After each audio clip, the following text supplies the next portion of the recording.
Welcome to the Porsche Club Insider, your one stop for all things Porsche and PCA. Here's your host, Vu Gwyn, and the Insider crew.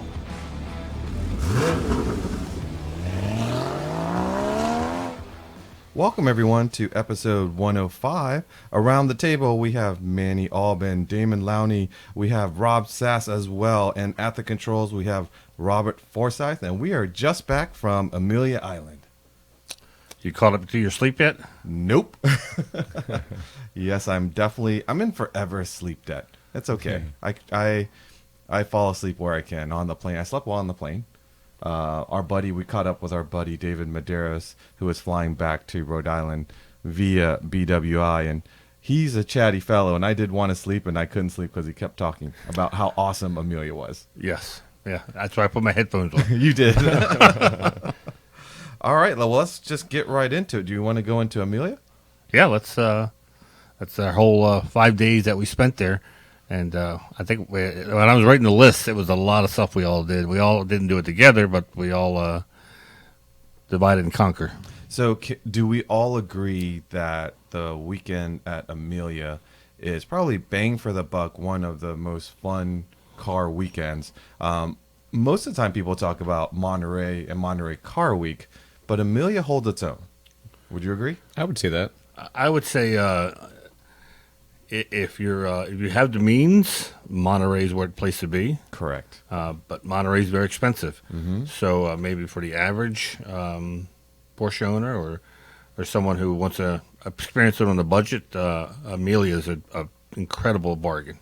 Yeah, it's quite easy to fly into Jacksonville. Mm-hmm. Hotel rooms are still very reasonable. Those of you that are interested in Airbnbs, there's tons of Airbnbs that you can take advantage of. Our event, of course, is free for spectators to attend. You just pay for a parking fee. You do pay for Amelia. There's a couple other shows during the weekend. I think everything else costs money. Yeah. I mean, but now, reasonable, though. It's not like they've monetized Radwood. They've monetized Cars and Coffee. It's not cheap anymore. Tim Sutter's Classic Motorsports, the kickoff show, still free, though. And, isn't that on the same day as Werks? It is. What's he thinking? Yeah, but it's after. It goes on until like 5 o'clock, so you can potentially catch You mean if you're not at the golf club helping to pack up the pod, you can go. Hey, not everybody is a volunteer. But they are employees. Go ahead. Now, new for this year, that was just a little dig at Rob. Yes, because we do get there early and we stay late, not only to enjoy the event, but someone's got to set it up and someone's got to pack it, and that's us. And we all pitch in and we get it done. It's amazing how much we get done with the small army that we have. In spite of ourselves. Yeah. Then you guys, or the PCA staff dangles a free dinner afterwards. So it's kind of like, packing's not so bad. Yeah, packing's not so bad. But we kicked off Amelia this year a little bit differently because our friends Ray Schaefer, Ramsey Potts, those that brought Aero, invited us to come take a look at some special cars before anyone else had access to them. Yeah, and that was very nice of them. Very grateful because we weren't competing with other photographers or other people to look at the cars. We had the room to ourselves, and even the ones that were parked outside, there wasn't much crowd at all. Yeah, and that makes a huge difference, especially for Damon and Boggs when they're filming, to get the shot and not have to wait for 10 people to move away from the car. And as we're filming, we weren't interrupted. Yeah, that should be a good video. I got a lot of really nice shots. When I went back into the math of how long I spent there, so we were there for 3.5 hours on Wednesday, and then when I went back, I was there for 3.5 hours. So and it was a lot of good shots. He left Thursday morning early. Yeah, yep. And to finish up early, to go to the Ritz while we went to start unpacking. You want to tease the folks that are listening what cars we covered? So Lucy Bell was a 59 RSK? There it is. Yes. Sure. 58, 59? Yeah, I'm really bad with years, and the RSK and R61 and all those cars look very similar to me unless they're side by side. But yeah, there was that. There was a 914 6 GT, which I believe was owned by Jeff Swart for a while, and I believe there's a video. More of him. impressively, it was it was run into Monte Carlos 1, 2, and 3. They had 3 cars they entered. Yeah. And it was one of those 3 factory cars. And what I thought was really cool was they gave it to Vic Elford to use as a reconnaissance car for the Targa Florio. So you have to learn the Targa Florio, or at least reacquaint yourself with how many turns do you think's in the Targa Florio, Rob? More than I can remember. It's A lot. one lap A lot of of Sicily, turns. essentially. It's Yeah, a lot exactly. of turns. It's a long time. So that 30-minute lap or something like that. And the ones that snake through small towns. Oh yes. Anyways, yeah. the whole town is open during practice. So, anyways, this was Vic Elford's reconnaissance. So it was a very cool car. Yeah. There were a few roofs there. A lot of roofs, actually. I feel like I've seen more roof cars at shows lately and in videos Well, I and think whatnot. especially because a lot of and we'll talk about this later when we're talking about the Amelia, is a lot of manufacturers pull out of Amelia this year for some reason. And I guess when they do that, it gives an opportunity for companies like Roof to come in and showcase their cars. So like on the field, there was quite a few of them. Manny, did you have a favorite car from the early preview? Well, I had never heard about this 95 993 Turbo. Yes. Because they didn't make a 95 993 They didn't, Turbo. but it They came out exists. in 96, and this was a run of 14 they only made at the request of a dealer. Dealer went to Porsche Exclusive, said they want a turbo because Porsche didn't have a turbo in 95. And so I think Exclusive said, well, if you can get 14 customers, we'll build it. And so they took a narrow body 993 and put the 94 3.6 single turbo in the car. So it's rear-wheel drive, not all-wheel drive like the 993 turbo is. Single turbo. It was very unique, not seeing that wide body that we're normally accustomed to seeing in a turbo. And the one we saw was a cabriolet. So, yeah, first time I ever heard of that car. I can't believe I've never heard of that car, and I'm glad I got to see it in person. Back in the day, I could almost think that you were getting gypped for not having the power and the all-wheel drive. It's like a lesser turbo. It's the option you go to if you don't care about performance and all that. Nowadays, how many 20, 30 years on, it really doesn't matter. It's just a cool car with a unique history. 95, they didn't realize they were coming out with this twin turbo all-wheel drive turbo. Oh, I'm sure somebody knew. Well, it wasn't Yeah, out. yeah, I see where you're out going It wasn't a there. given. Yeah. Wasn't Probably, a given, yeah. Yeah, for me, it was a car that was actually sitting outside, and it was that ivory. It was a 1959 356, but it was a B, not an A. Manny, you knew a little bit about that car. You called it. You said it was at Treffin as well, the ivory. Treffin? Oh, it was one of the yes. It was. I liked it because it actually participated in the PCA Treffin. Now, back then, the Treffin isn't like it is today. Back then, the Treffin meant that PCAers all flew together on the Pan Am. What's that iconic airplane? Rob, you got to know this. 707?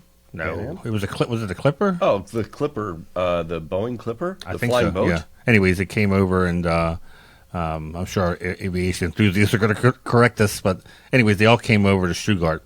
They got off the plane, and all the cars were lined up on the tarmac. And Porsche was there to greet them, and that's where their adventure would begin, right there as soon as they got off the plane. Yeah, for the aviation freaks, it was probably a Lockheed Constellation. If it was Constellation, yeah, that's okay. it. Thank you, Flying Rob. boats were I knew gone. Rob Nice, would know Rob. that. Yeah, very all nice, right. yeah. So, yeah. Yes, redeemed. exactly. Yep, you got it right. Yeah. Anyways, I thought that was the cool thing. It was a transition time. I think I said in the video, Porsche didn't say, well, we're starting building the new models, so we take all the old parts and stick them to the side. They kept on building until they ran out of parts, and then they switched over to the new model. Yeah, that was a cool car. That was definitely a driver. Had like updated safety gear, had sports seats in it. That was a cool car. Yeah. Totally could just hop in it and drive it. So that was my favorite. Like at Damon, I liked seeing the roof cars, the early ones, the RCT. A lot of, and we got to see a Canepa design 959. The oak green metallic 959 959. That was beautifully done. And the I would love to interior- drive one of. Yeah. We've driven 959, but I like to 800 drive it. horsepower. 800 right? horsepower. Yeah. Wow. Yeah, That's that's, $3 million. Pretty special. Yeah. Yeah, it was a lot of cool cars. It was a Yeah. good opportunity. I'm glad that. Thank you to Ray for setting that up for us. It was because when we went back on, what was it, Friday, Rob? No, not Friday. It would have been Saturday. All that whole room was packed with people. There were no more cars there. It was all seating. chairs and standing room only. Yeah. Yeah. Did That you have a auction was favorite? packed. I didn't go on the preview, but I think we've got a short video of it. Gooding had an Ivory A coupe that all the car specialists there were just going nuts over. They said it was probably one of the best 356s they'd ever had. Completely original ivory 356A coupe. I think it was just a normal. Had a green interior originally. The green interior was intact, but it had faded to this brownish green. The car had just the most amazing patina, no rust, not a ding on it anywhere. It was just an absolutely beautiful time capsule of a car. And it hammered at 230? 240 something. 240. Yeah. Wow. Did really, really You hear that well. sound? That's me crying inside. No, it's the sound of your 356 stream slowly going away. Well, I mean, knew it. I knew that was going to be where you were going. If I you called want one of the best unrestored preservation class A coupes on the planet, yes, that ship has sailed. Yeah. But, I think there are probably some B coupes out there that are perfectly nice cars for They're good 70? enough. Good enough. 70? Yeah. I think you can still just buy 70. Yeah. 70. Or you can buy one of those carbon notchback coupes for No. Is it a rolling chassis at 70? Or? No. 70 I think buys you a driver quality B coupe still, 70 or 75. Oh, then maybe 30, without an engine. So Oh, that's right. You guys are just mean. You guys are just piece mean. of palette art that's behind us. I forgot about that.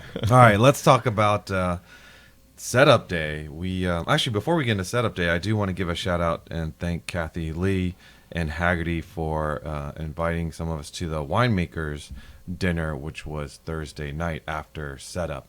That was it was different from past. I've been to a few Winemakers Dinner before where they typically had an interview session after the dinner, and they changed it up, a new format where in between the courses they actually had a number of cars on display, and Ray Schaefer and the drivers or owners of those cars shared the story, and then you kind of went on. So it was very fluid throughout the whole evening, but probably what was the most cool thing about the evening was how many times PCA was given props, because this evening was really about Porsche and the community, and not only did the cars have ties, the people that owned them had ties with PCA, but on the stage, I'll let you take over from here, Rob. What did they have on the stage, which was center stage, literally? It was a nice surprise. They had 5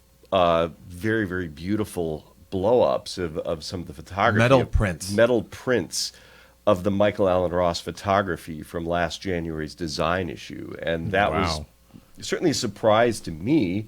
Michael's presence there was a surprise to me. I didn't know that Michael was going to be there. And Michael was up on stage with Ray, and they did an auction of those prints from the magazine, and they raised $20,000 for Spina Bifida, which is kind of the legacy charity at Amelia. So it was amazing. What a fantastic surprise to see, Michael's amazing work from the design issue front and center. And Ramsey Potts, he's just a big character, lots of energy. And I've never thought about this before. You see him at auctions, but usually he's the one kind of catching the bids, right? Right. But this time he was the one on stage conducting the auction, and he did an amazing job because he knew so many people in the crowd. Like he just pulled money in for charity, and as you said, $20,000. Well done for probably half an hour's worth of work. If that, yeah. But no, it was fantastic to see Michael Allen Ross get the recognition that he deserves, and it was great. And there was a GT1 in the room too, because a lot of the photography was of that GT1 that we shot at the U.S. Olympic and Paralympic Museum in Colorado Springs, and there was a GT1. Do you know what Michael Allen Ross was most proud of that evening? Did he share with you? It was pretty funny. No. I walk in, and he's like, "Stand there," and then he walks away from me and just stops with his back to me, and then I'm like, "What the heck am I looking at?"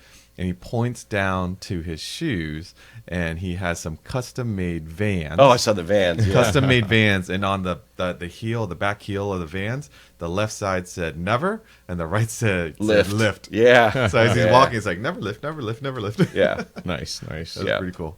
It was funny. I was looking at seeing the photograph of the GT1, and I think I might be responsible for that "Do Not Touch" sign. Because you touched it? Oh, not only that, but I tried to get in it at French Lick. Manny.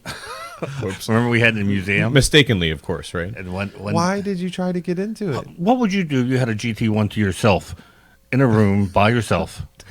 You can't drive it, so the next best thing is you want to be able to say you sat in the GT1. For those of you that go to car shows, when you see a car that isn't yours, please do It not didn't have a touch sign it, to say and do not touch. even if it doesn't have a sign. The car screams, "Do not touch." Yes. I mean, couldn't be more obvious not to Yeah. touch. Well, I touched it. I touched it. Say caution, then not coffee. then I went to panic because it then occurred to me that the steering wheel would come off.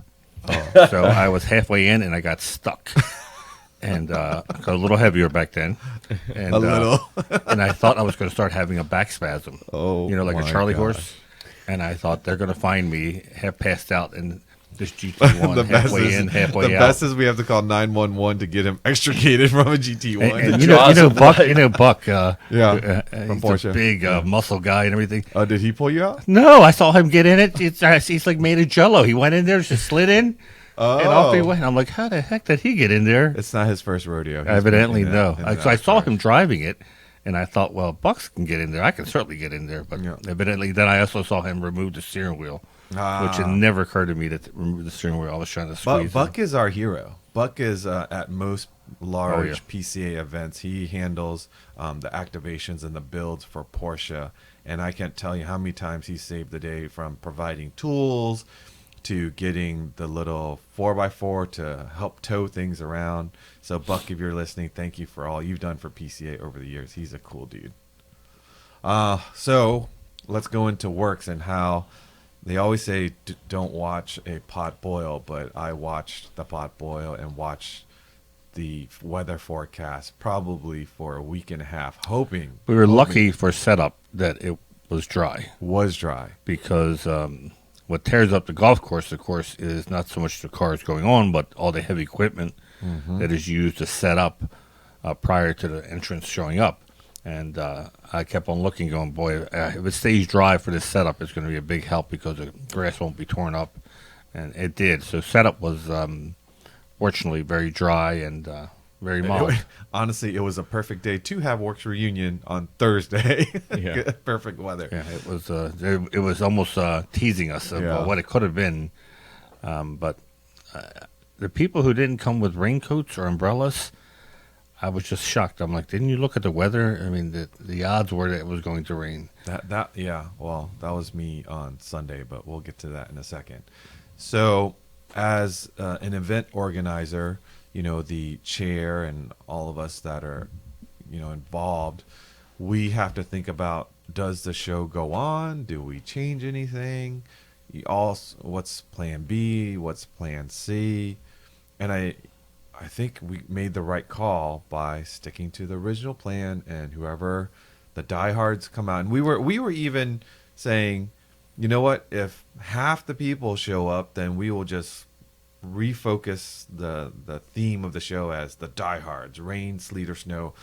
They come out in droves. But actually, Friday turned out to be quite reasonable. It could have been much, much worse. It was actually a bit better because normally on a dry Werks, people start showing up, I swear, at 5 in the morning. Yeah. And the day before they start showing up. Yeah. And so it's nonstop. Where here it seemed to trickle in a little slower. Yeah. I think people are just waiting it out to see if there'd be a break. So for parking and whatnot, it seemed to make things a lot easier. Traffic was a nice flow. Yeah, it wasn't mayhem for 2 hours. It was a nice gradual build up to it. And then that part, it seemed very smooth. But boy, what'd you say? Only 6 judge cars didn't show up out of 100? So out of 170 judge cars registered, only 8 canceled. That's incredible. That's incredible. That shows, I would have thought it was half the field would show yeah. up. And you look at the cars that showed up. One of the very first cars was that speedster with the bullet hole that rolled in like it was no big deal. Well, the Carrera RS, the 72 Yeah. Carrera RS was on the field, and so was the 918 Spider. So I told someone, if these 2 cars Yeah. are wet and the owners aren't rushing to dry them or cover them, then you should bring your car out. That blue 74 had never seen rain. But you know what? It was Now it worthwhile for them to come out to Werks Reunion. that So it Aero was Blue 74 Carrera had never, never seen rain. or Mexico, whatever. Oh Yeah. my, wow! But Yeah. It looked great. and here's did. the thing. the crowd, there's some crowd shots. Hopefully, one that made for some beautiful photos because the colors just really pop. You don't have to fight the sun. But people just kind of ducked in and out when there was heavy rain, and as soon as it passed, I mean, being Florida, things just lighten up pretty quickly. You know, they duck into. I think our vendors probably preferred it because they had new people duck in. Yep, find a tent. Right. I mean, it was rare for there to be a bout of really soaking rain. It was kind of a steady, and there was no lightning. I mean, that would have freaked out a lot of people. But there was no thunder, and no crazy wind. Lightning. No crazy wind. No wind. And the alligator wasn't there this year. Well, we found it later. Yeah. Are you serious? Yeah, we found it. Where later. was it? It was in the pond right next to Werks. Right next to the parking lot. Right next to the parking lot. I remember sitting next to you a couple of years ago, sitting with Donald Osborne in 2 folding chairs. Yeah, it was in the same pond. It's, okay. It's bigger than you now. Oh, great. Yeah. Great. It was asking for you, Rob. Yeah, and it comes, walking out of the pond, and we're sitting there thinking, okay, at what point do we start to move to someplace else? It was all. I don't know the alligator etiquette. It was all good. Yeah, good. And I'm glad to know that he's still there. Yep. So all of our exhibitors and sponsors, I think we're super happy. And the cars, we did a walk around video. Maybe you can highlight some of the cars we covered. Well, Damon just spent all day editing it, so I'm sure he can do a better job. Yeah, he knocked a lot of 356s actually. I'm just to tease me. I know you guys planned it just to tease me. Show me all these amazing. I will say, and there was a ton of nice cars. Oh yeah. The thing is, with newer cars, there aren't that many stories that make the car interesting, unless it's something where they ordered a lot of options, or like Rob and I say, the Nathan Mers came in with the walled interior. Contrasting the color, it's kind of hard to. We try to focus on cars that maybe people have never seen, and so that just consequently turned out to be the older cars. Yeah, it's impossible to be able to capture every car that was on the judge field, much less the corral. So this just happened to be that don't get your feelings hurt if we didn't cover your car. There's way more cool cars on the field that we could ever capture. So Manny and Damon did a great job, sort of kind of collecting the stories and planning it out, because I have a very small window during that day, just kind of. Well, we got to pick them early because Damon had to spend a lot of time them, going around and doing B-roll. So that's really the hard work is, and he was doing that in between rain showers because he couldn't get back. I had a trash bag as well. And I got to say that video, I mean. You're getting turned out well. You're getting pretty good at it. I mean, yeah. And I liked how much you, in between the cars, instead of watching us walk, you put in some scenes of the sponsors and everything. Yeah, so well, one of the, and sorry, sponsors and exhibitors, but in past videos, we haven't focused quite as much on them, even though that they're, an integral part of the event. Absolutely. And so Ilko and I, our ad director, were talking. He's like, get shots of every sponsor, and I just made sure. And it turned out really well because there was some it shows the humanity, I'm forgetting the guy's name from Fast Lane Travel offering me Porsche cookies. Peter Sontag, or Kelly Telfer, and they are proclaiming there's no rain. They are diehards as well as the attendees. Yeah, exactly. They enjoy being there. They enjoy being there. And that was great to capture. Yeah, sure. On a happy note, also, it seemed like there were a lot more transaxle cars this year than we've seen in years past. One of my favorite cars was that violet 968. Violet Pearl, I think. Elliott from Georgia. Yeah, that's a cool that car has a very cool story behind it, and you'll see that in an upcoming issue of Panorama. So I haven't made a decision, but that could be an awesome video for a transaxle car to go along with a story. So you should go visit him. He's got 44 transaxle cars at his place. I heard in he Georgia. had a lot. So Georgia, are they all in one place? Yeah. So it takes 44 to make one 968. No. Oh, yeah, man. it's all the hate mail goes to Damon L at PCA.org. I was thinking it, but I didn't say anything. No, I had a 944S too, so I can't hate on those. You can't hate them. You love them. 944 cards. Yeah. So. Yeah. But no, there was that car. There were some 944 S2 cabs, some 924s. I mean, it was a nice showing of transaxle cars. So it was good to see. And I think the car that probably surprised most people was a blue car parked in the middle of the fairway all by itself that people could not believe it was sitting in the rain. 918. Oh no, I'm thinking of the other fairway. Yeah. Yeah, sure. That's Hank. That's Hank. Yeah, and he is like I think it was so cool because he was just so happy. I don't think he cared if he won a trophy or not, even though he was the only car in his class. It was more he was just loved the fact that people. He said everyone's coming up to me and talking about the car. I want to be like Hank. He just. I want to be like Hank. He just enjoys. You could see his enjoyment was watching other people enjoy the car. Yep. Yeah. And the best thing was he came to me later. He said, I got one of those Werks Reunion badges. I want to figure out how to put it on the 918 Spider. I'm like, when you do that, make sure I get a shot of it because that would be cool. The best was though. So Todd Benz, our secretary for the club, he was telling me he has an ST on order. Oh no, you're not going to do this. And I'm like, oh, what kind of what color are you getting in? He goes, oh, I'm getting in this really rare PTS. You're so mean. And I forgot the name of the color now, but he's telling me about it, and I'm like, oh, it's going to be really cool.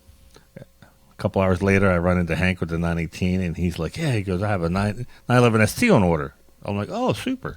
And he goes, yeah, I got it in this really cool color I saw. It's called, and he tells me the color. It's the same color that Todd is ordering. I said, wait 1 second, Hank. And I look over, I'm like, hey, Todd, come over here. So Todd comes over. And I go, don't tell me it's I go, Ruby tell Star. him what that rare color you're ordering for your car. He goes, oh, it's this color no one's ever heard of. And he says it.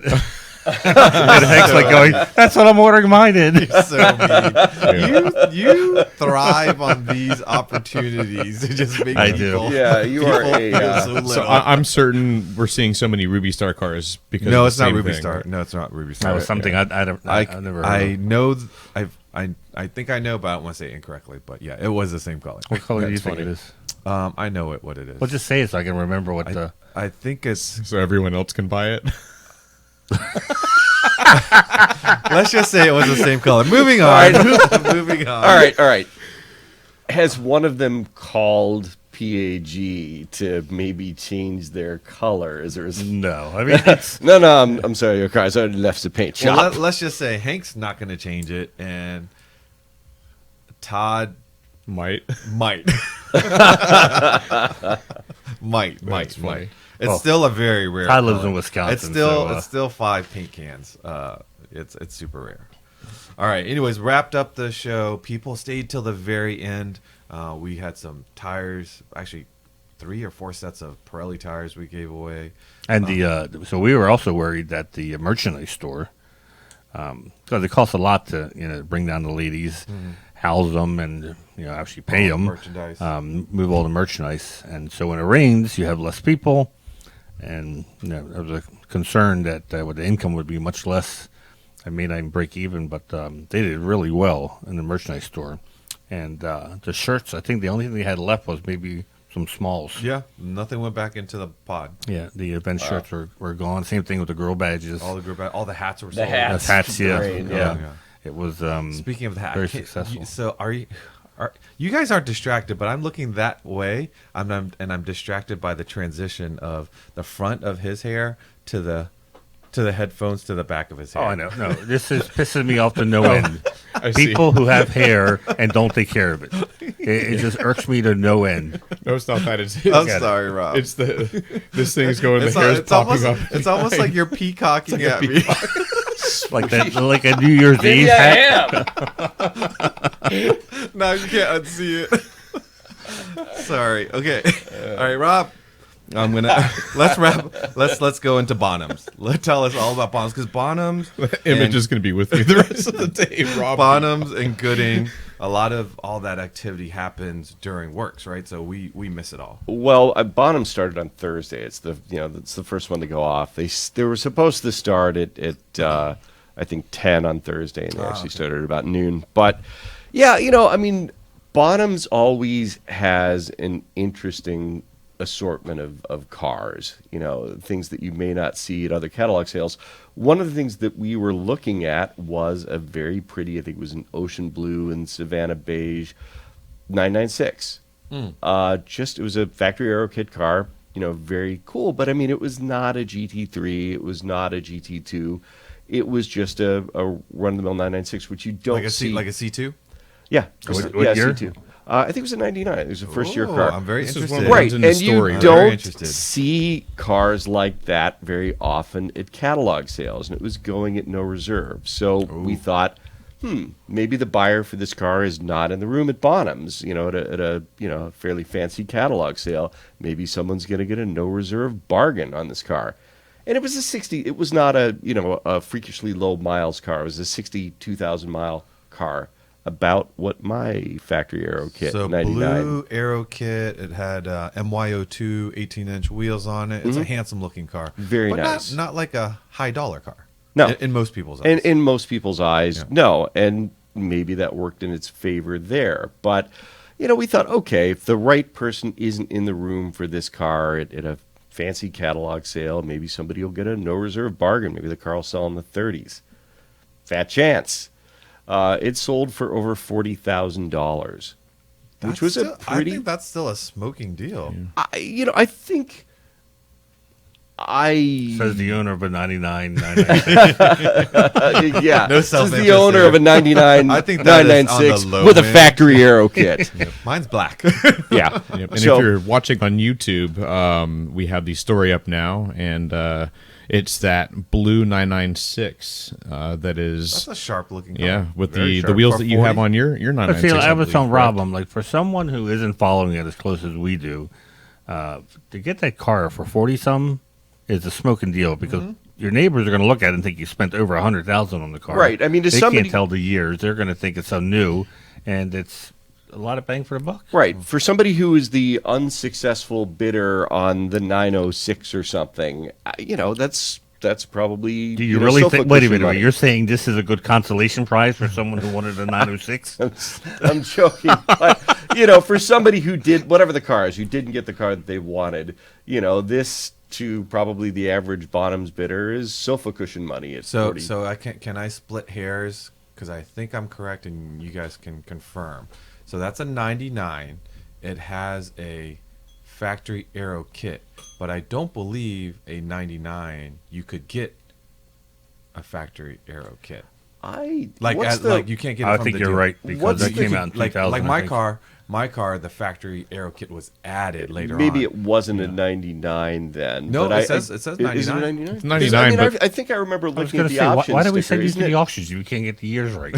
What's the Plus, it doesn't have the little rear winglets Yes. by the rear bumper, which is truly the factory The- aero kit. the very important. So this car was set up just like mine, and somewhere Well, down. now the we road. have to look at it. What was the option code? Was it XAA or XXA? What was the code? I don't know because my car doesn't have that. I'm with Boo. I'm pretty sure that was a 2000 option. Yeah. Yeah.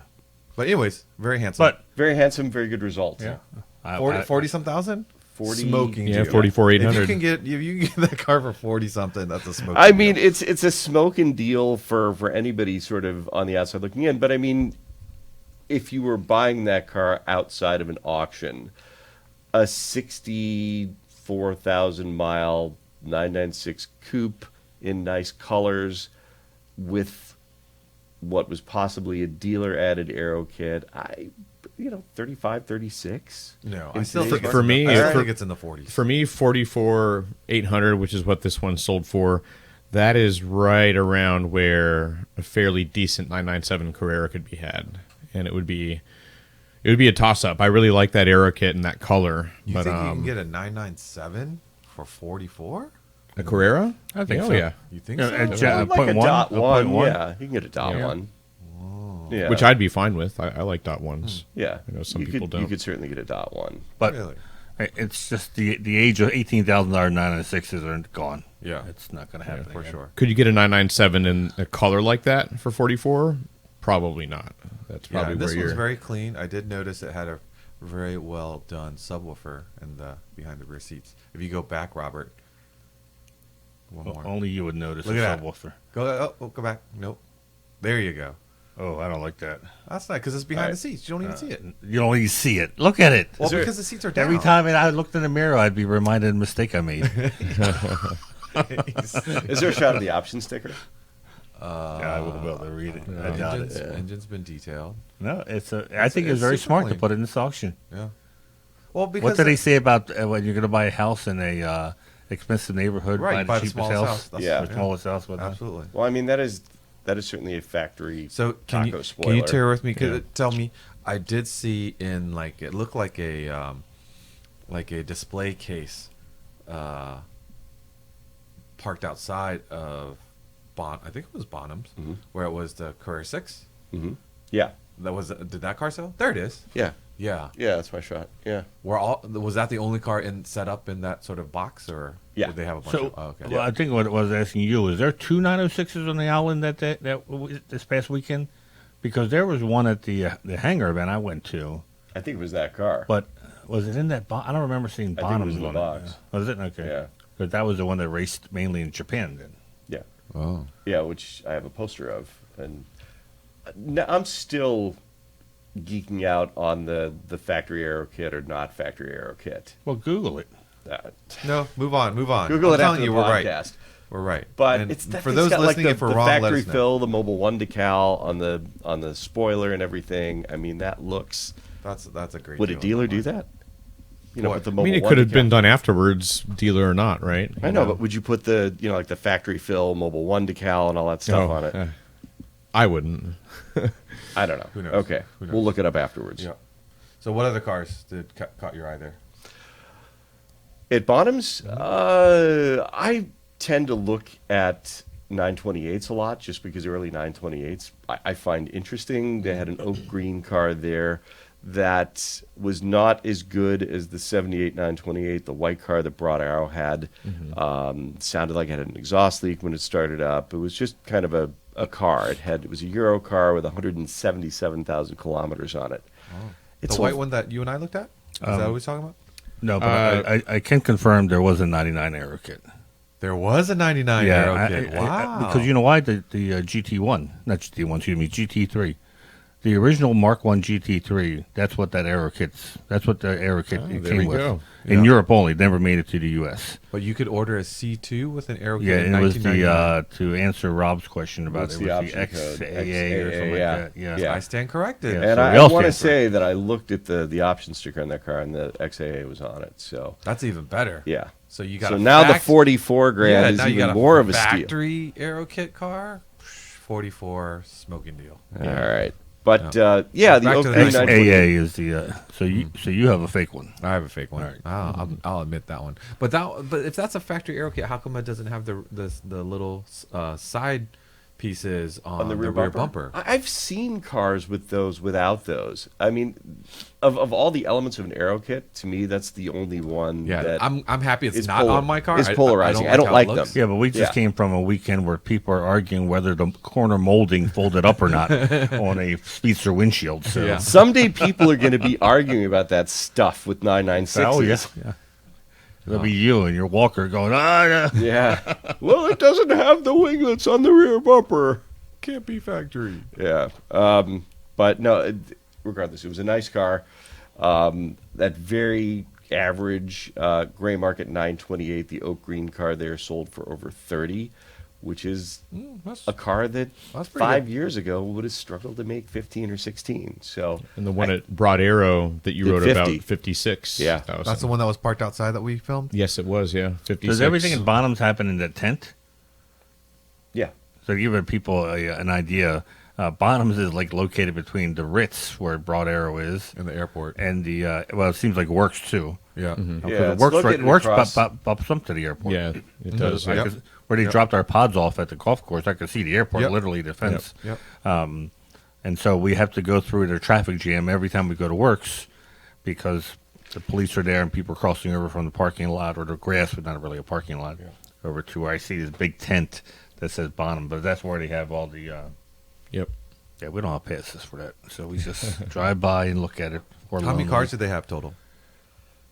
I want to say under 100, somewhere. I mean, it's not a huge auction, and it's pretty easy to get in. I mean, if you don't have a media pass, they charge you $20, and they served breakfast for that $20. nice. So, All right, yeah, Damon, We you and I should've are gone. not setting Yeah. up next Yeah. next year. We're going to Go to Bonham. Bonham. Nope. You're yeah, setting the up. parking, which is I will buy you a Happy Meal and you'll be fine. Oh, Yeah. thanks. so no, it's a nice way to start out your. So if you're at Werks Reunion and you go out in the golf course, You take a left. You take a left.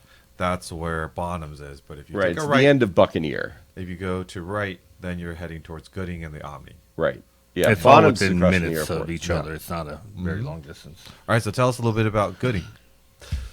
Gooding had 2 days this year. My absolute What days are those?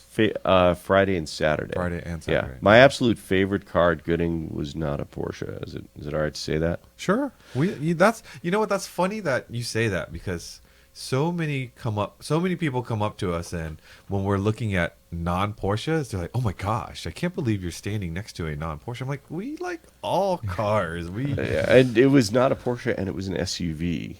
Oh, what? It was a 91 short wheelbase, like Range Rover Classic 2-door, which we never got in the U.S. You and really it was like things that break. It was LS swapped. Still, It had you it things had that double break. the horsepower. Can you imagine Rob off-roading in a Land Rover like at Moab or something? This thing was just really, really cool. I mean, it made, choose your, G-Wagon, LM 002 Lamborghini. It made them all look just totally Doesn't pedestrian. Harley have one of those? Harley does. I don't know if he still has it. I remember he gave me a ride in it. That's cool. But it was cool. I mean, it was LS LS swapped the world. swapped. It probably had none of the usual, vintage, Range Rover Gremlins, dash lights on. It looked like it was very, very well done, and it sold for under the pre-sale estimate. I think it sold for around $80,000, which That's not bad. yeah, for a very cool So restaurant. that was the highlight of cars for you at Gooding? No, the highlight was that ivory A coupe that we talked about earlier. That was, absolutely dead nuts original. Oh, there's a Range Rover. Yeah, it was up there. Yeah, there it is. Oh, that's very cool. It was really cool. I mean, it's in a short very wheelbase 90s 2-door. forest green. Yeah, with I expect to see the Queen get at it. Yeah. I don't know. I thought it was cool. 89. Yeah, 90s. Look at that. 91. Called it. Or I guess Boom. the king now.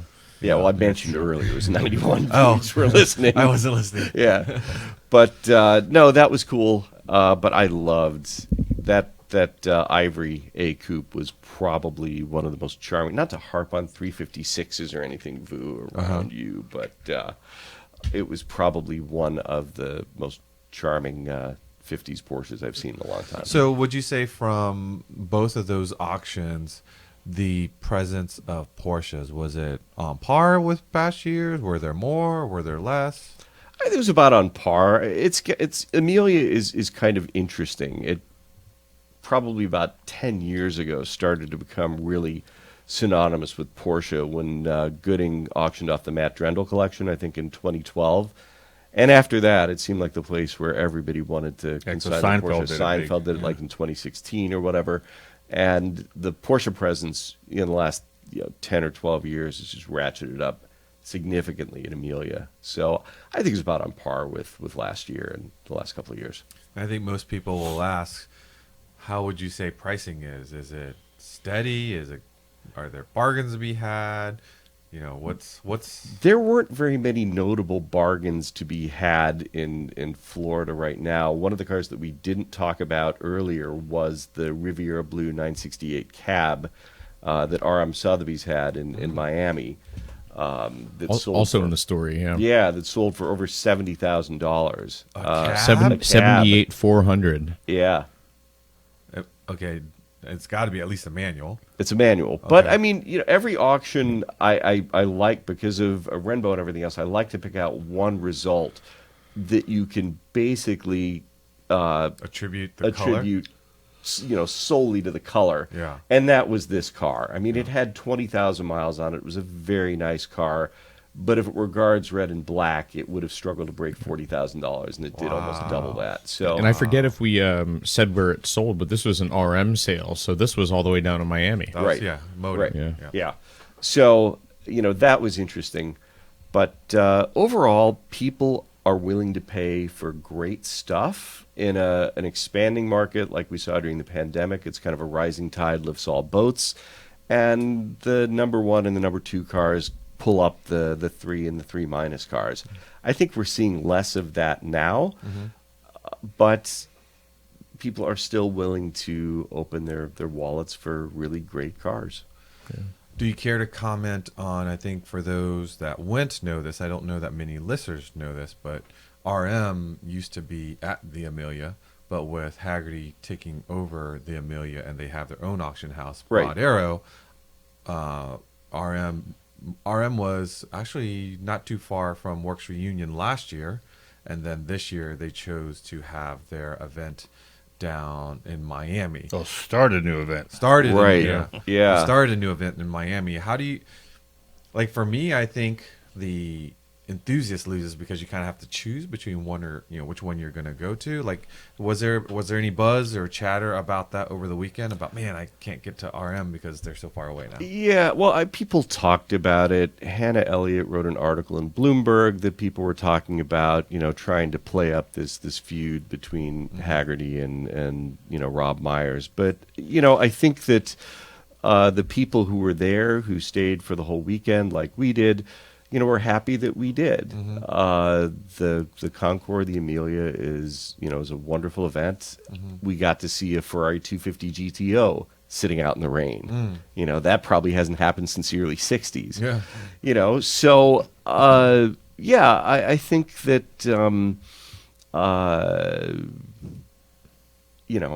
it's sort of, I don't want to say it is what it is, but I mean, crowd-wise, there's plenty of people to, pull to both events. Right. It's just that in past years you could do all of it. Right. And now you feel like a little bit's missing, but I get it. It's business. I won't be as politically correct as you two. I think it's bad. I don't think this hobby's big enough to have this split, and there's a lot of egos going on here because this isn't, hey, we saw an opportunity, because it's the same weekend. It didn't have to be the same weekend. Yeah. So there's egos going on, a little battle going on, and I was talking to several reporters in the media center on Saturday while we were having lunch, and one of them brought up the same thought I had was IndyCar.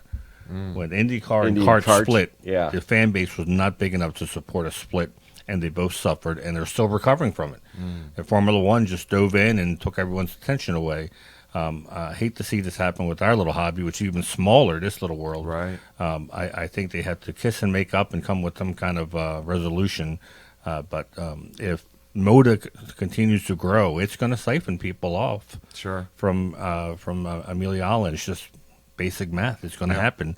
And it may not seem like it was affected much up in Amelia, but this is the first year event for Moda. Right. And they did heavy social media marketing about how great it was. So, and it didn't help the fact that it rained most of the weekend at Amelia. Right.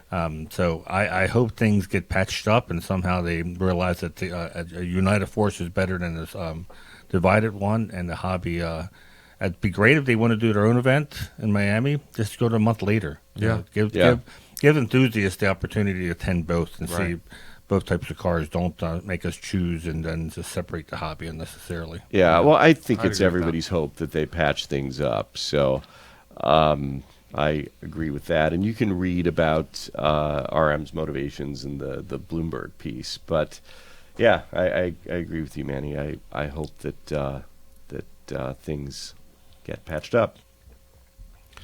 Let's see. Let's go into Saturday morning cars and coffee at the Ritz.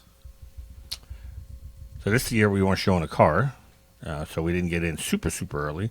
The media, they were letting in about 45 minutes earlier, but I don't know. It seemed like everyone there was from the media because I got there thinking I'd be by myself. There was a ton of people there already, so I think each entrant got like X amount of passes to let people in, their friends in, but it was definitely dominated by Porsche. I think I counted 68 Porsches, and then all the other makes were about a 1/4 to a third of that in size. Yeah, I noticed like BMWs were maybe a dozen at most. And I'm pretty sure it's a first come, first serve. It's not like they set aside all this space for Porsche. As the people register, and as long as you have a car they deem collectible, you get a spot. And the Porsches were literally 5 deep. Everyone else was 3 deep. Porsche went 5 deep in rows. The thing it was missing, which we alluded to earlier, no Porsche factory. Right. No Porsche cars in North America. They always have a huge display. Which we're next to. Yeah, which they parked the Porsche cars and coffee cars right in front of. And this time it was roof tent, but no platform and no really mega structure that we're used to seeing. And same thing with Mercedes was was nothing. I'm not sure about BMW, but there was no. What was it last year? Was Chevrolet, right, with the yeah, E-Ray? Yeah, a lot of manufacturers that pulled out. I think the only OEMs there this year were McLaren and Rivian, right? I was going to say electric. Yeah, Rivian had a big presence. They were staging their press cars at the hotel we stayed at, and McLaren. That was about Even it. Volkswagen had a sad little display. Yeah. Except they did have the bus, the microbus, which is the maxi bus, I think. Message to Volkswagen: bring the smaller bus to America. Yeah, we want it. Yeah, I mean, that would be pretty cool to rock the bigger one too, but I definitely prefer the little. I would take the little ones, the daily driver, all day long. Yeah, get PCA to wrap that bad boy. Exactly. Wrap it in like the old, the burgundy. We just use our own colors. Oh yeah. Well, cue the electric car haters right about now, Manny. I don't care. There's nothing to hate. That's a cool car. It's a cool. It is car. a cool car. I like for it. a daily drive. If they made the old Volkswagen Type 1 Beetles, not Type 1 bottles, but Type 1 transporters, I'd drive that. But anyways, the Cars and Coffee this year was $45 for spectators, which I think went up from $30 last year, someone said. Attendance, like I said, it seemed to be the same as last year. The rain held off for a long time. It was supposed to start raining at 10 o'clock, but I don't think it rained till like 1 maybe. Yeah. But it was a lot of cars that you saw at Werks Reunion, much like last year. In fact, the whole show, I was taking note of which cars I'd already seen, and I thought, if you wanted to save money, what could you have seen and not seen? And I think between Cars and Coffee and going to Werks, you probably would have seen about 75% of the Porsches. Easily. So if you're deciding whether or not you want to go to the main concours, there's some fabulous cars, like Rob said. How many people get to see a real 250 GTO among other cars that were... I did an article about all the Porsches at Amelia Island, and it was... or at the concours itself, and it was pretty interesting, especially after you started talking to the owners and finding out about these cars. It became even more interesting what made these cars special. But if you're on a budget and you want to spend it, Cars and Coffee and Werks will cover you a lot of the Porsches that were there. Did you went to Cars and Coffee? Did you come out to that? Yeah. Yeah. It was. I only did one lap. I did one lap of Cars and Coffee because we had a meeting over at the Amelia River Club to look at the potential change in layout for Werks Reunion Amelia next year. So, looking to spice things up. We've had the sort of the recipe for Amelia for 4 years now, and it's not a given, but we certainly want. So, what's your insider viewpoint? My wish, again, this is totally up to the event chair and the volunteers, but I would like to switch the sides. So entrance would be just as convenient. Go down the main strip, right? And corral typically turns right now. You would then turn left for corral, and then judge cars will turn right. Oh, by the clubhouse. No. Same exact place where the turn. corral cars right now. Right. So when the judges' cars turn right now, where the corral cars are parked, you would have some judge cars there, but then we would spill into the other fairways, which surrounds this water. Yeah, we walked feature. it last year, and it's very scenic. And it's very scenic. It's very open, and more importantly, when we checked it out around the same time of when Werks would happen, a lot less buggy. Surrounds the water feature with the 10-foot alligator in it. No, not that Not that one. Yeah, Okay. not that one. Not 10 foot. I'm sorry, that thing freaks me out. So we'll see. We hope to make like a it puppy. work. But again, it takes a lot of effort from the chair and the volunteers to pull off something like this. It's not something that they just snap their fingers and it gets done. You have to see how it affects where you put the food trucks, the flow of the judge cars, how to people will walk from the parking area. So lots of puzzle pieces to put together, make it work. But I think I have a very good feeling that we can, and it will make it very picturesque. Now, I did, because as Manny knows, I love the 80s and 90s. So I did make a pass through Radwood, and it didn't disappoint. I loved seeing all the people dressed in period correct clothing. I was going to. Yeah. But it rained? I think it started to rain, and I had to get the rental car back to Richard. and then meet Melanie and drive back to the airport, drop her off. So I would have a rental car. So unfortunately, I ran out of time to go to Radwood. I'm glad you did. So what did you see? Yeah, so I saw David Wallens, his 911. I forget the color of it. It's brown, but I don't know the official name of it. So I could always tell because it has the bike rack on it. There was I think it was a 81 320 IS, which Richard saw, and he's like, "Oh, don't you have an IS?" So it was cool to see. I think that car won. IS means it's a two-door, right? No, they're all 320s are 2-doors. The IS is just like the sport version. It's got like the front spoiler the BBS, BBS wheels. It's got the 3-spoke steering wheel. It's got leather wrapped. It's got LSD. It's got blah blah blah blah. Anyways, it was a pretty cool car, but Richard wasn't sure if it was stock. And I don't usually do this, but because he wanted to know, I went through it and it wasn't stock. And I'm not I'm not trying to be like, that old guy. I'm not trying to be that old guy that tries to pick apart a car, but I was trying to educate Richard, but I'm trying to do this and not sounding that way. It was kind of tough. It was really hard. Yeah, it's stock. It's just got cams and the wheels aren't right. Did your walker hit the car when you were walking around it? Yeah. It was a nice car. I said if my car wasn't as original as it is, I would have done what this guy did. It had lowering springs and da da da da. Anyways, it had the rubber rear spoiler, which a 320 IS didn't ever have. Anyways, it was cool. I'll tell you which car made me think of you though, and you probably won't. Did you see the AutoZam AZ1? Oh yeah, that was that. Really cool. I mean that with Mr. Miyagi. Yeah, car. No, that car. Plus, I want to see Manny try to get in and out of it. I've liked that car for some time, and you used to be able to get that for $6,500, $7,000. Right. Those days are over. It's like a little Japanese car with the doors, gull wing doors. You've seen it at Hunt Valley. I've gotten in one. Yeah. Oh, you did? Rob? Really? Yeah. the jaws of life were not involved in extricating you? Yeah. I'm not that much taller than you are. I know. Because the hair comment, he swore that she told him that he looks like a princess. Yeah. Oh, there you go. Yeah. I've gotten into that. Now, the car that really did catch my eye, and I think it actually won the domestic class, was the mint green Cadillac 2-door Brougham. Broham. It was a big car. It won, but there was some cool stuff there. There was some GTIs that I liked, and How many people were dressed up in period?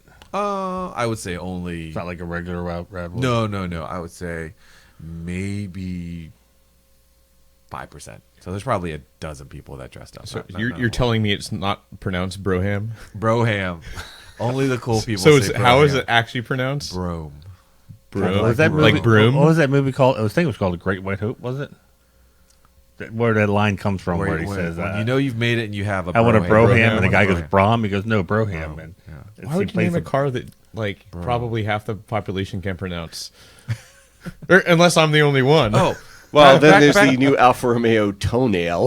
Or Tonale. What? The Tonale. Yeah, it's like, come on. Wow. Yeah, nobody knows how to pronounce that. People still pronouncing it Taycan. That's true. Yeah. Now, you, Manny and Rob, you guys went to some exclusive party that was a big deal. How did you get your tickets? Oh, the secret's out. No, I'm just curious. I'm Was it not the really hangar certain party how or that something? happened. Huh? I'm not really certain how I got He's not on the telling list. you. I'm not really certain. Was it a hangar party? The hangar party, yeah. So I went there 2019, No. You're thinking of two different hangar parties here. Okay. This is the hangar party by Haggerty. Yeah, I haven't You're been to thinking that about the one that had the house, not house, but it looked like it had little shops inside and it was barbecue. That's a private, Barbecue, yeah. Yes, because I went with you, I think, to that one. Local person. That's a different one. Yeah, This which is also the- very cool. I guess it's the Haggerty Drivers Club hangar party, I think. Now, is this hangar at the airport that we see from Werks? Is it the same place? Yes, it is. The Fernandina Beach. Did we ever see a Municipal hangar Airport. there? It was like an airport. Yeah. I've been in one of the Carmack. hangars there. Wait, Just this is not the airport next to. No, I was looking for a Werks? hangar when the skies opened up. This was the airport, not the airport. This is, I guess, This is the Amelia Island. FBO. This is the where the private jets come in. Yeah, I know what you guys are thinking about because we went to that one before, where it's a huge hangar. It opens it up, and it's like he has a little storefront. Right. Old time Yeah. storefront. This is not it. in Yeah. Yeah. No. This is not it. This one costs $350 a ticket. Ooh. That's why I was asking Rob where he got his tickets from. Anyways, Did you eat $350 worth of grilled shrimp? We got stuck in the rain. It started to rain. We ran for, like you did at Werks. You run for the tents. Oh, crazy rain. Yeah, it's just Florida. Yeah. And it's a typical Florida. And these folks here who were catering were very nice. And they were pretty much like, if you guys like shrimp, we'll keep cooking them. And I ate enough shrimp until I started to feel sick. I got a bag of kimchi popcorn, and that was it. No, this guy was great. Oh, my gosh, that poor lady in her white dress standing in the middle of the rain. Yeah, but in fact, the Port Bar area, they had no cover. And they had to put away all the stuff because it came really quick, super quick. Right. And everybody was packed into the jets. So what I like when the jets was the people who owned it were running to the jet, but they were giving tours of the jets, and they kicked off the people that were like hiding inside from the rain. Oh no! I could see from the tent people leaving the jet. And I'm thinking, wow, why would you leave the jet in this downpour like a waterfall coming? And I realized they weren't supposed to be on the jet; they were just taking a tour, and the owners wanted to get on the jet, so it was. So are these jets? These are all privately owned jets. We didn't know if they were net jets, Vista jets, or net jets. The one was supposedly belonged to Mr. Rick Henrik. Wow. If you looked at the tail, somebody pointed out to me. He said, "Who do you think this owns this?" And I'm like, "I have no idea." And they said, "Look at the tail wing." And I was looking at the. He said everything begins with N, and then it was 1RH. Oh. I said it was Rick Henrik. I said, "He's here," and he said, "No." He just keeps the tail jets number running costs. just in case he has So to leave. there's the 906 in the box. Yeah.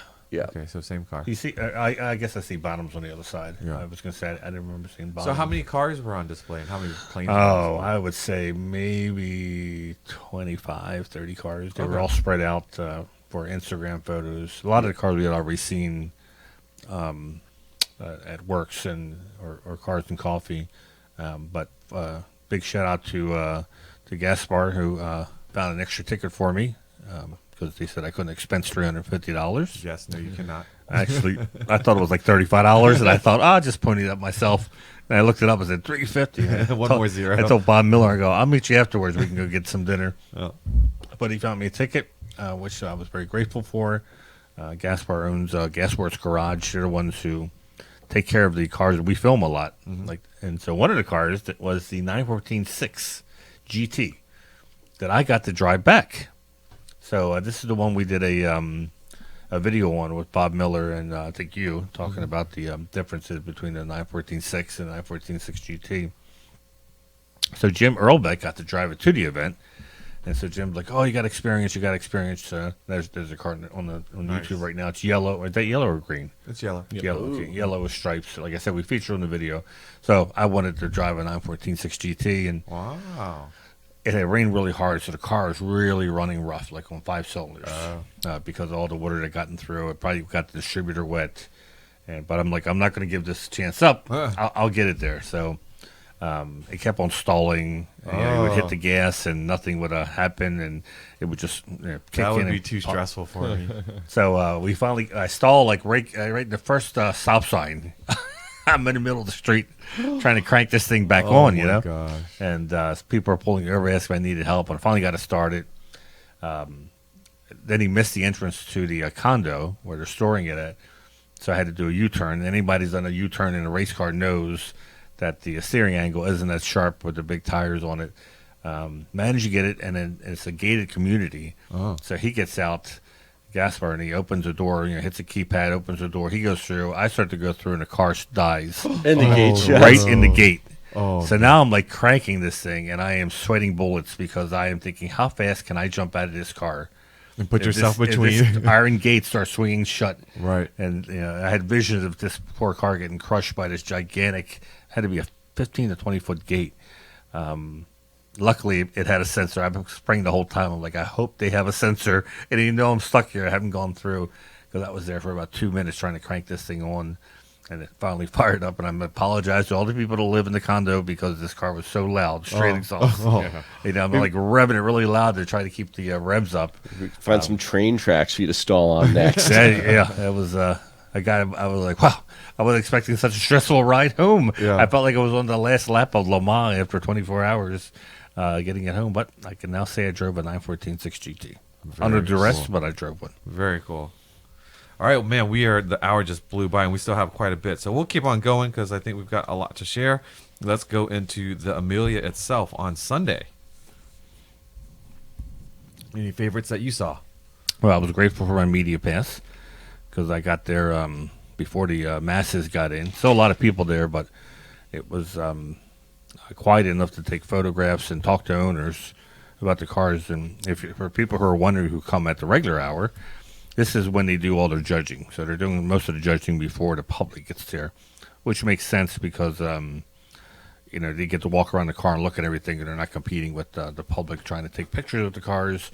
Although, if you want to take interior shots or engine shots, just follow judges around because that's all part of the judging process, and you can take some decent photographs. And if you eavesdrop with the owner talking to the judges, you can probably find some interesting things about the car as well. So I went around just looking at all the Porsches that were not at Werks, were not at Cars and Coffee or any of these other events, and there were some pretty interesting ones, and you saw some as well. The last Speedster everyone was talking about. Now Mr. there's Harris's car? Yeah, there's two cars that kind of claimed the last Speedster. They were built in 59. I know if you look in the books, it'll say Speedster production ended in 58. 59, they did make some extra ones, some Carrera Speedsters for their best customers who requested it. I think, what was it, 25 they made, I think? Something like that. And this one was... so literally it was the last one to leave the factory. There's another one, 2 serial numbers after it. That, I think, was the last one they produced. But it didn't leave. It left the factory earlier than this one. Than this one on display. Needless to say, it was just phenomenal. It was just so... You saw it. It was just it was every single inch of that car was a lot of work, from the trim and how it folds over to the tonneau cover and the zippers to the finish of the fan shroud. That's not too polished, but not too dull. The belts. I mean, every Jim Newton of Automobile Associates of Canton in Connecticut did the restoration, the body work, and if you've ever seen Jim's stuff, he is the ultimate geek. He will geek out on a screw to make it as accurate as possible, and he does the research and finds out who the suppliers were. Anyways, if I had the money, I would pay him to restore a 356 for me because he does this so accurately. And with this car, he did it the same. It was just, I don't know how. I guess I should have looked to see how it did and the results, but yeah, it was just absolutely beautiful. So, if that car was the ultimate in terms of restored car, there was one car that I think was probably the ultimate story, and that was the Continental 356, where the lady that was showing, her and her husband was showing it, it was her grandfather's car. And she had a full book. I mean, this car has been a main part of their life, and there's photos of her sitting on the floor pan, chipping away paint, and now it's brought back into all its glory. And it was a gorgeous car, but more importantly, the story. It was her father had it for 40 years, basically slowly restoring it. And they changed it. It was like black and then red, and then that was the one with the Rudge knockoffs. And, it was a very cool car. An interesting story behind that too, with the name and everything too. Just very, very cool. And I didn't realize that Manny schooled me on this one. Well, I may have schooled you a little bit wrong here because I had to go double check. Oh, you did? Yes, I did. So in 56 is when they changed it to European. It wasn't running in Europe as European. It was running in 56. It ran. Yeah, because Continental, obviously, the name was brought to the American market, but then, of course, Ford and Lincoln objected, so it went away. And then Manny had mentioned, have you ever seen European on the side of the car? And I've never, and I still haven't, other than the photos that Manny shared with me, I've never seen a 356 with 56 European on the side. I've never seen that either. No, I did not know that. Yeah. I didn't. So I just he pulled it out like, oh, that's pretty cool. I was thinking, though, it's like you would think that Porsche would have learned their lesson with that, but no, they got in trouble with Peugeot in 1963. People forget. Learned their lesson. They've got some cars in a port right now waiting for some chips. Oh, Manny, always never lets an opportunity pass him by. All right, there was a phenomenal display of cars, not just Porsches, at the Amelia. I was really impressed with the Pikes Peak group, seeing all the Pikes Peak cars. Yes, that was cool. Fred Beach was all dressed up in like his. Honestly, if you've never been there, I would highly recommend Don't rush through the cars. If you see one, talk to the owner. These owners love talking about their cars. Even if they have to repeat the story 100 times. That's why they're here, is to talk about the car. Yeah. And if it's not the owner, it's one of the caretakers who they sent. But they are expecting this, and they really do genuinely love talking to people about their cars. And it can really change what you think is just a nice-looking car to one that you'll always remember because of that story associated with it. Yep. So what may look like a plain Jane car sometimes has a phenomenal story of why it's there. And, the Amelia is not a cheap entry anymore. It's if you want to go, I would take advantage of the early bird pricing to try to get. How does that price compare to like going to Pebble? Oh my God, it's How a much bargain. It's a bargain, I think right? Pebble's up to 500 now. Yeah. So it's still, again, I will stand by. I think Amelia is like, as your first entry into doing a car weekend, I think it's a phenomenal. Yeah.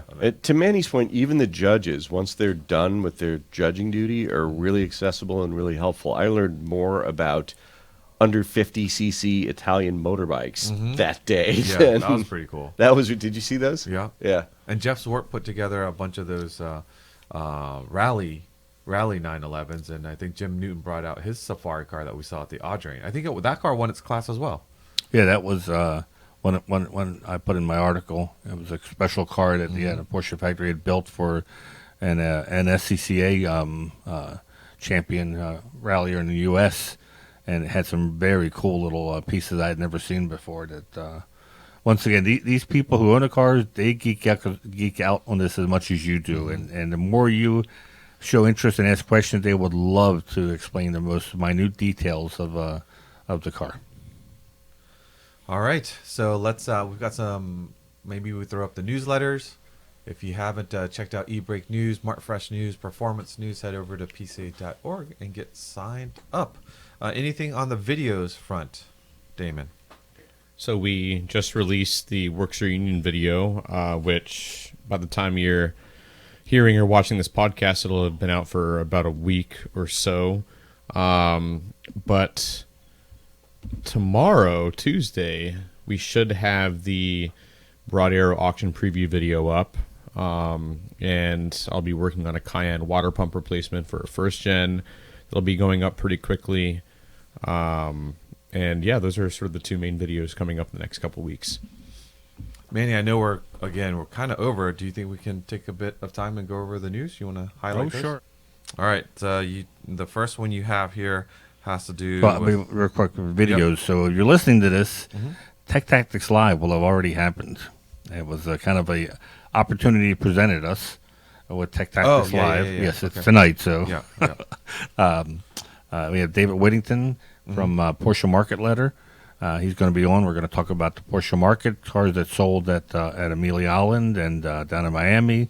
And David tracks all this data of what the sales are. So he's going to be able to give us his opinion on some of the sales as well as answer questions from viewers. So usually we give 2 weeks notice, but this opportunity presented itself yesterday, and we figured we'd take advantage of him being in town. And so we whipped up a quick Tech Tactics Live, but by the time you're listening to this, it's already on YouTube.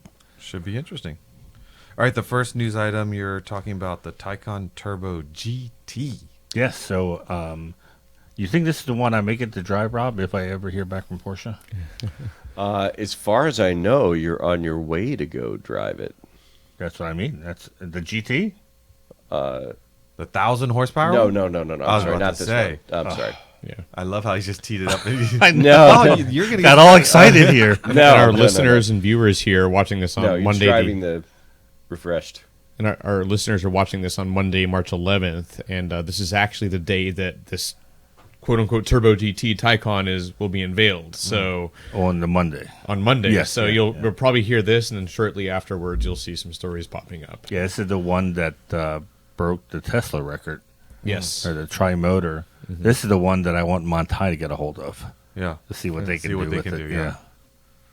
All right, the next up, you were following this while we were down at Amelia, and it has to do with Le Mans. Yeah, I was inside a media room. I wanted to get out in the field, but I was watching the live timing from WEC from Qatar.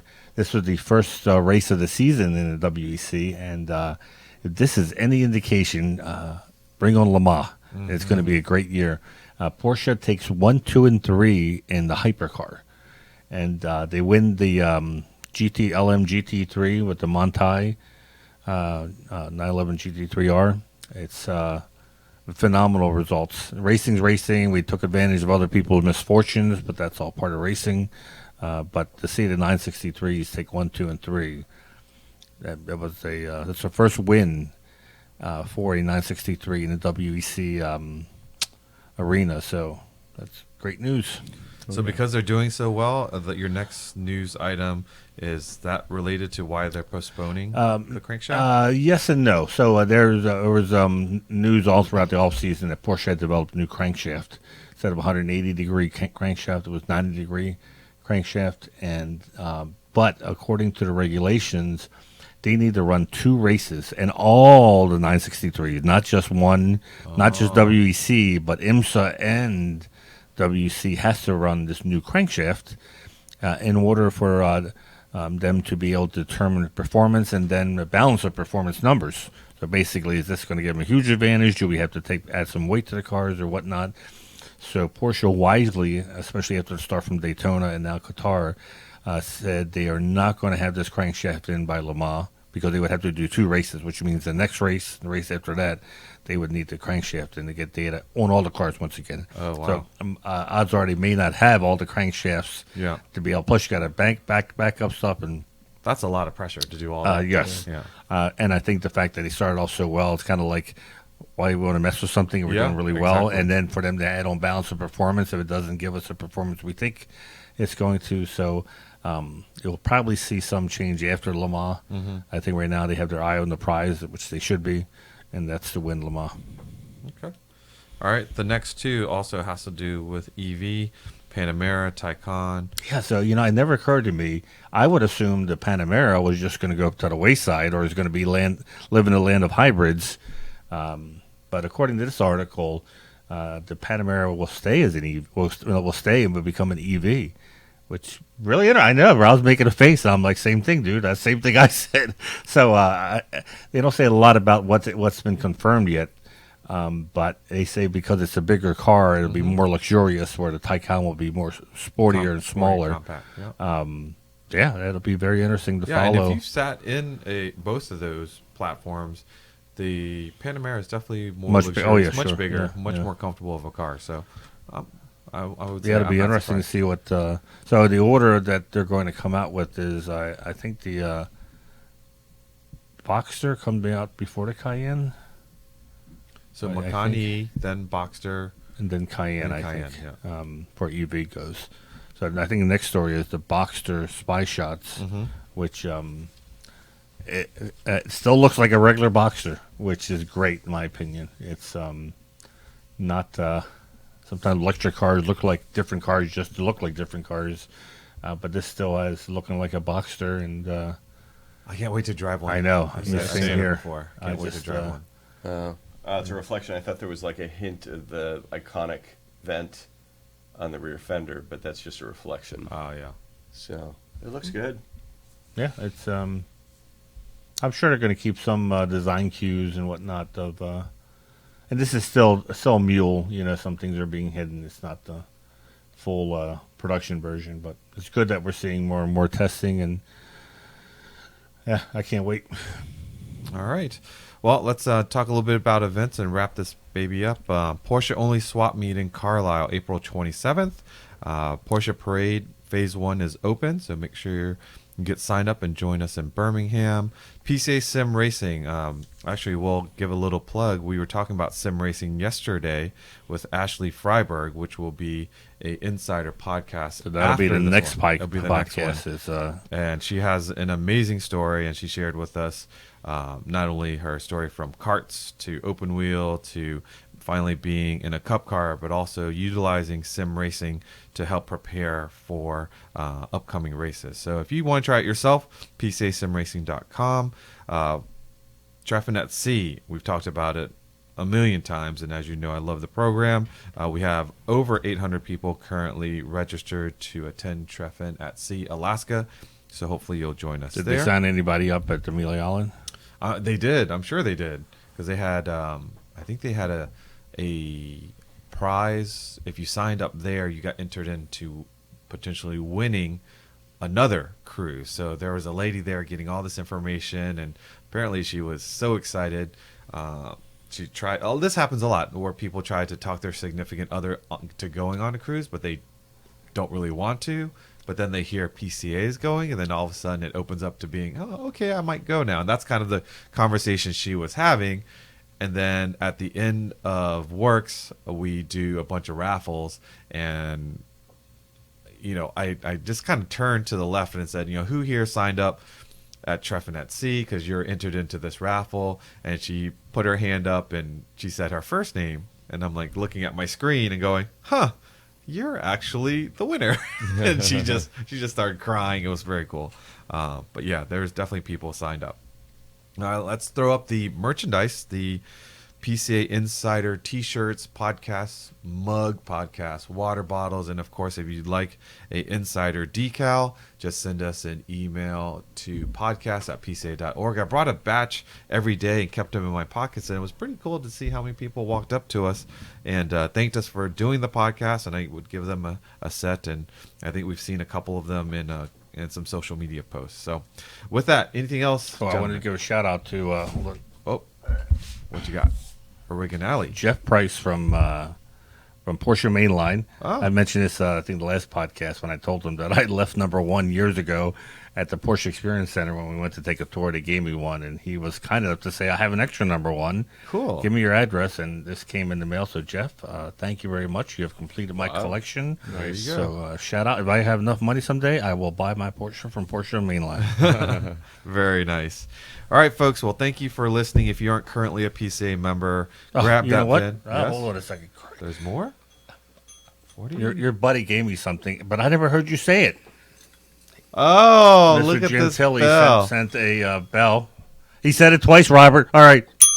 Oh, Robert told me you said it twice. the PCA drinking game now. Apparently, I love the word amazing, and I do love the word amazing. So, how many times did I say it? Did I say it today? I don't Robert know. said sure. it twice. I said it twice. That's not bad. Yeah. Because I was joking that some people, when they speak, say the same adjective all the time. Uh-huh. And it'd be a great drinking game if we ever hear him speak. And I said it twice today. That's not and, so and bad. Paul, Yeah, right. Mr. Gentili with the Cayman R said that Vu says amazing all the time. And I thought, wow, I guess I just never noticed it. So he went to Amazon and bought. He said he bought it in yellow to match your boots. That's awesome. Thank So you, he said we Paul. can keep it on the podcast table. So whenever you say Amazing. we can reach in and bang it, and everyone can take a shot. Very cool. I love our members. All right. Again, if you don't have a Porsche, we have the test drive program. Head over to pca.org. We'll help you find that special Porsche for your driveway or your garage. Remember to follow our podcast Instagram page, behind the scenes photos and videos, Porsche Club Insider, all one word. Of course, be sure to like, comment, and subscribe on YouTube. Get us closer to that 100,000 subscriber mark. Stay in touch with all things PCA. Head over to our newsletters. Again, sign up at pca.org. Until next time, stay safe, and we'll catch you down the road.